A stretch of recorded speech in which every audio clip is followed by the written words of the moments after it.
magandang hapon sa ating lahat yan, mga kalakwatsero, kalakwatsera, kalamonera diyan. Andito tayo ngayon sa Amuyong, Katitinga Road at dito sa bayan ng Alfonso, Cavite. Yun guys.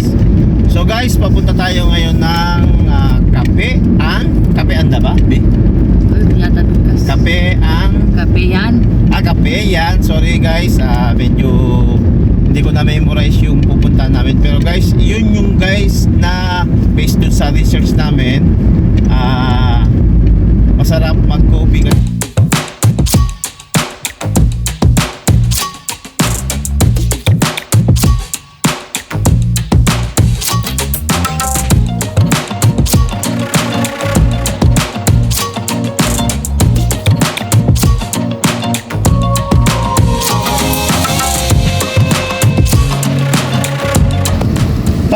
Parking ba ito doon sa Kapean? Opo, pwede rin sir.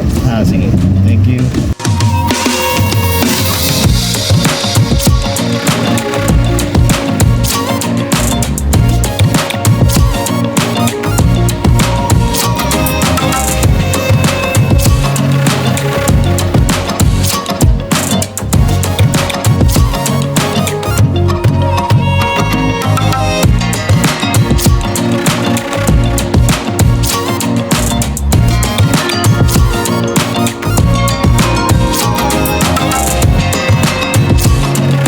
Yes guys, welcome to my vlog at andito tayo ngayon sa Abagatan, T. Manila kung saan nakalocate ang Kapean. So yun guys,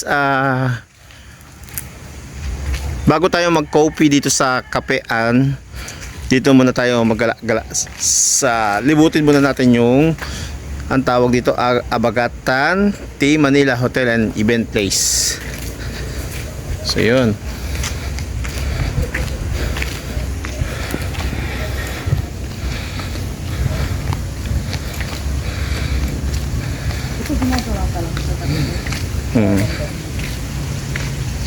Ay, oo nga.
Yun nga guys, nilibot muna natin to yung Kapean.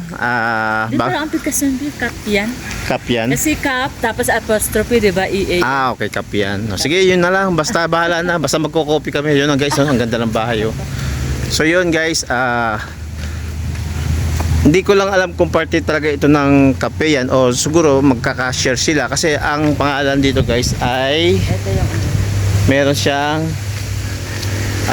Abagatan, T. Manila Hotel and Event Place. So ibig sabihin ito ay isang hotel and event place yan. So yun guys. So kaya lang sinabi ko bago kami nag-coffee, inikot muna namin o nilibot muna namin itong Kapean. Oh, ano ba Kapean? Wow. Guys, oh.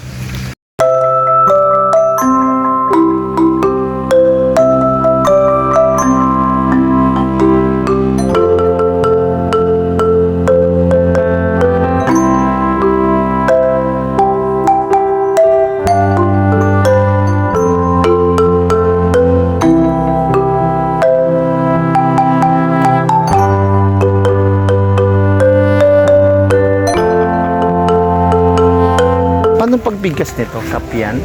Yes, kapiyan. Kapyan? Ah, okay, kapyan pala. So yun guys, kapyan pala yung tawag sa kapyan na ito. Kasi kapyan kami. Medyo nalilito kami guys. So kapyan. Sabi nung crew dito guys. Kapyan pala, Bi.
So yun guys, andito tayo ngayon sa loob ng kapyan. So yun guys, andito ako sa waiting area while waiting sa order ng aking partner. At napansin ko dito guys, napakalinis at napakaganda ng ambience. At napakalamig din ng simoy ng hangin. Hindi mo na kailangan mag-aircon kasi dito pa lang sa Alfonso napakalumamig na. At sa mga nag-iisip na magdala ng kanilang mga alaga, may policy rin sila dito. Basahin nyo na lang guys.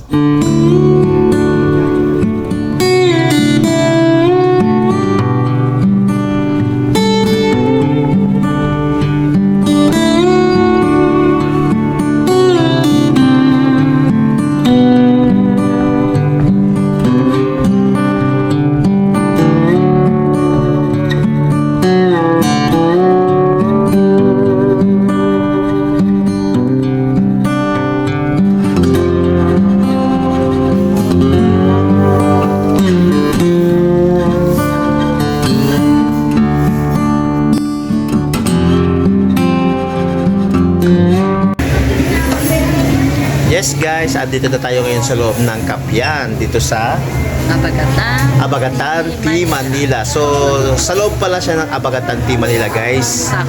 Sakop siya. So, yun guys, andito tayo ngayon. So, as you can see, napakalinis at napakasarap mag-coffee. Kasi, coffee. So, sabi nga nila doon sa sinners namin, environment friendly. Friendly o basta masarap sa environment. Yung, ayan, kung gusto mo mag-relax. Talaga namang... Sa nature. Oo. Talaga namang maganda. Maganda guys. May wedding yata. May wedding pa yata kaming nasabayan dito. Doon na lang kaya tayo para hindi na tayo gumastos. Mag-gate crasher ka tayo guys, no? Wag, bawal yun. Kakahiya. Malamig. Malamig dito guys kasi Alfonso Cavite kasi ito guys eh. Malapit tayo sa Tagaytay. Di pa raw pagkain. Kaya wala pa siyang masabi. Pero kahit may pagkain yan guys, hindi pa rin magkasalita yan. Kasi syempre bloated eh. Yun, tinawag na yung order namin guys. So, titikman na natin guys kung masarap talaga dito mag-coffee dito sa Kapyan.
So yun na nga guys, na-experience natin yung mag-coffee dito sa Kapian. So Kapian. Dito sa Agpatan, Manila.